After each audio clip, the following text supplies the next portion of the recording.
All right, let's just dive right into this incredible story. We're talking about clashing civilizations, 4 of them, each one absolutely convinced they have the only key to survival. You've got 4 factions, 4 completely different philosophies, and they're all on a collision course in a universe that is just about to break. So first up, in the smog-choked iron city of Praxis, you have the rebels. For these guys, the entire universe is just one big problem that needs to be solved. They believe progress comes from pure, cold logic and relentless engineering. Things like faith, patience. To them, those are just weaknesses, bugs in the system that need to be engineered right out of existence. Then, you jump across these scorched worlds covered in obsidian spires, and you find the reptilian Kintar Dominion. They live by a simple, and honestly, a brutal creed that has defined them for ages. Only the strong get to survive, and the absolute strongest? They rule. They consume the weak, they conquer everything they see, and their whole society is just this relentless climb up a ladder of power. Now for something completely different. In this quiet, sun-dappled grove, a total contrast to everything else, live the last remnants of humanity, the Earthborn. They exist in what they believe is a simple, perfect harmony with the natural world. They've long since forgotten technology, seeing it as this relic that only ever led to ruin. And finally, watching from the shimmering edge of reality itself, we've got the godlike luminal vanguard. These are beings of pure light and computation, and they can see all timelines. They exist for one reason, to preserve the delicate balance of the Omniverse, all guided by this perfect algorithm. It's a balance they can calculate down to the last decimal, but one they can never, ever truly feel. So you've got logic, strength, nature, and balance. 4 totally different philosophies, and each one is perfectly stable inside its own little bubble. But they are all about to collide, and the spark is a power awakening in a place that no one, not even the all-seeing luminals, ever expected. And here's where it gets really interesting, because this breaks down the core tension perfectly. Each faction's greatest strength is also the seed of its greatest flaw. Think about it. The rebels' drive for progress through logic?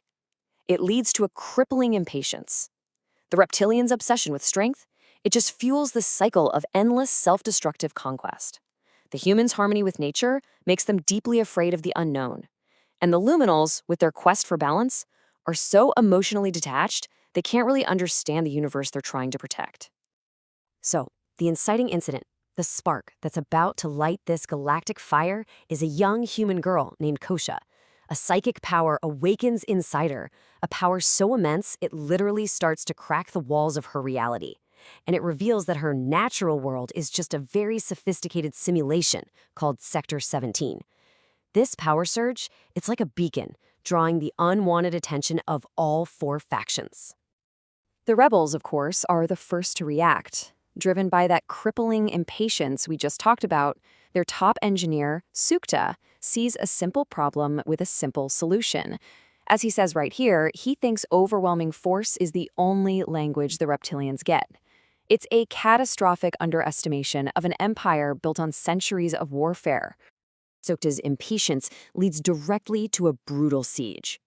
The reptilian warlord Vikar sees the humans as nothing more than an infestation, and the rebels as a challenge to his power. So he unleashes his terrifying biomechanical beasts against the biodome. This forces the rebels, who thought they were coming in as liberators, into this desperate, completely unwinnable defense of the very people they saw as primitive. And this right here shows that this war didn't just pop up out of nowhere with Kosh. Oh no. The reptilians have been playing a much longer game. For centuries, they've been messing with time travel, and this timeline shows they actually planted a contingency plan 500 years in the past, manipulating events to make sure this exact outcome, the breach of Sector 17, was pretty much inevitable. So the shields are down, the defenders are being overrun, it looks like all hope is lost, and then a blinding light just splits the sky. The roar of battle stops, the plasma fire dies out, and the entire battlefield falls into this sudden, stunned silence. The luminals intervene, but they don't show up with warships or armies. They arrive with this undeniable presence, an authority that just ripples through reality itself. As their leader Cyrus declares, the war is simply over.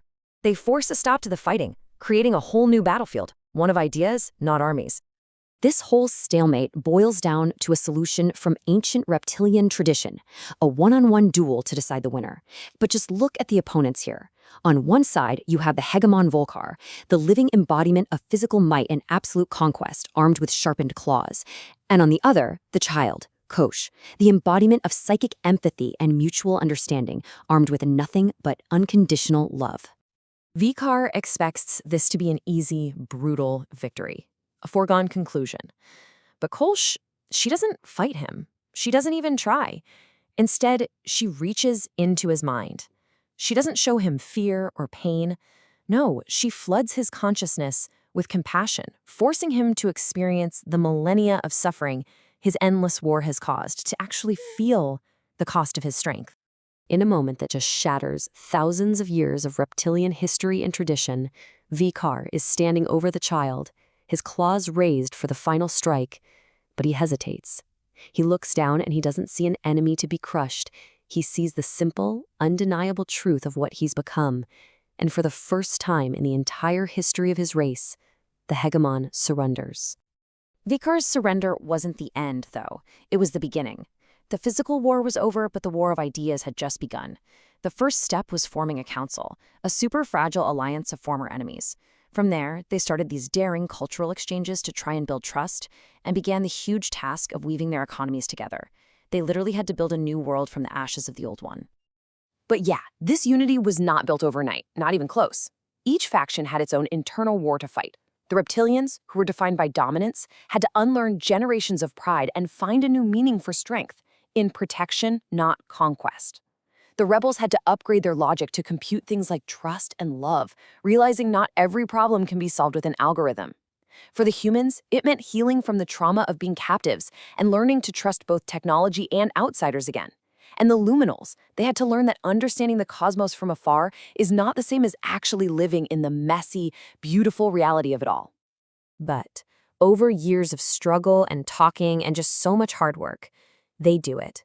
They succeed. They create this new unified civilization, a beautiful tapestry woven from 4 totally different threads. You now have reptilian warriors acting as protectors for human cultivators. Their farms are powered by advanced rebel engineering, and the whole thing is guided by the timeless wisdom of the luminals. So this story shows us a path from total war to total cooperation, from fractured ideas to a unified existence. But the deeper takeaway isn't just that peace is possible, it's that peace requires every single philosophy to confront its own limits. And it leaves us with this critical question: is a peace built by sanding down the edges of conflicting beliefs truly a new, stronger thing? Or is it just a temporary truce, waiting for those old, unshakable ideas to rise up all over again?